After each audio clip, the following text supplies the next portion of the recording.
Hello and welcome to another video for myatmm.com. It's time to look for some transactions to track or some new positions to get into, so let's get right to it. Here we are on the web application myatmm.com. We just got logged in, so we're sitting on the dashboard. Some new functionality that I have recently added that I wanted to share is over on the cost basis screen. Let's just pick a random symbol, so we'll just pick Ford for now. And we've always had this new position, and the drop down right here has always said default. And I had added the Iron Condor strategy as a custom strategy you could click on and create new positions for. And I've created some videos for those. But I have also added a handful of other strategies now that you can do as well. So if you click the drop down now, we still have Iron Condor, but now we also have put spreads and call spreads, and also calendar put spreads and calendar call spreads. So if you did Iron Condor, again, just to reiterate, so you can see that that comes up with its template all set there for you to fill out to put it in an Iron Condor position. But now, if you do like a put spread, new position, it comes up with a new draft position for that. So you can just come through here and fill it out, and we'll just say the expiration.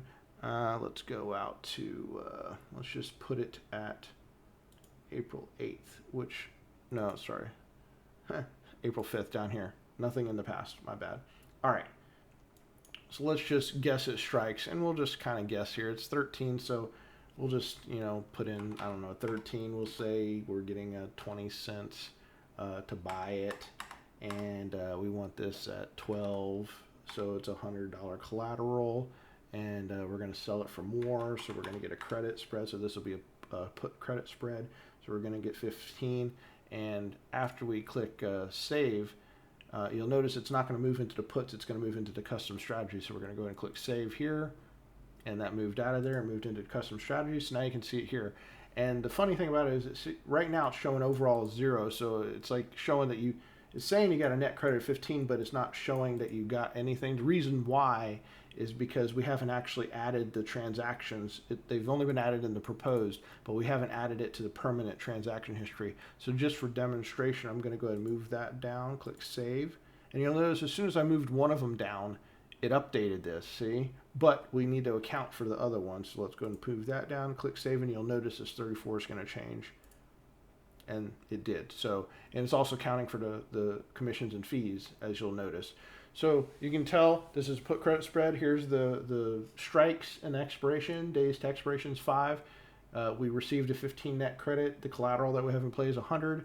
And overall, we've collected so far $14.34 in premium from this put spread. The call spread works the same way, same for the calendars. All of them work very similarly. Only the calendar spreads allow you to change the expirations when you're setting them up. I'll show you that here in just a second. But something to note is when you come back up to the summary, since we have a put spread, we don't have collateral here. We don't have shares from puts because they're not cash secured puts. They're, you're doing a spread. So you have the buy option here that's acting as your instead of cash, you're securing it with another a put option that you're buying, and then you're selling one.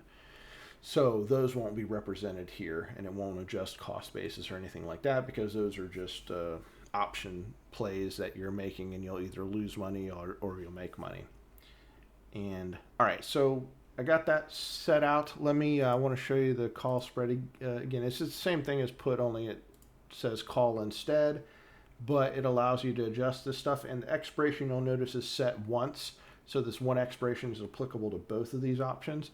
That's the difference between the put and call spreads and the calendar spreads. So let me close this out and I'll show you the calendar spread. Click new. So you'll see here the expiration's been removed because you actually set them individually at the option level. You actually set each one to its own expiration instead of one being set here. And the calendar call spread works the same way, only it's a call instead of a put. So anyway, that's how they all work. And now you have 4 new custom strategies in addition to the Iron Condor that you can track in myatm's website. So what I need to do right now is, since this was just a demo purpose, but this is an actual account, I need to go ahead and just delete these, remove them, and let me delete those 2 test transactions. Delete that, and there we go. So now we're back to the start of this before I just demoed that to you. I think there's something else. Nope, that's it for now. So we have those 4 strategies added to the drop down, and you can start tracking those in your own account. I want to thank you for watching. Like and subscribe if you haven't already, and go out today to myatmm.com and get your free account so you can start tracking your own transactions. Thanks, and I'll see you in the next one.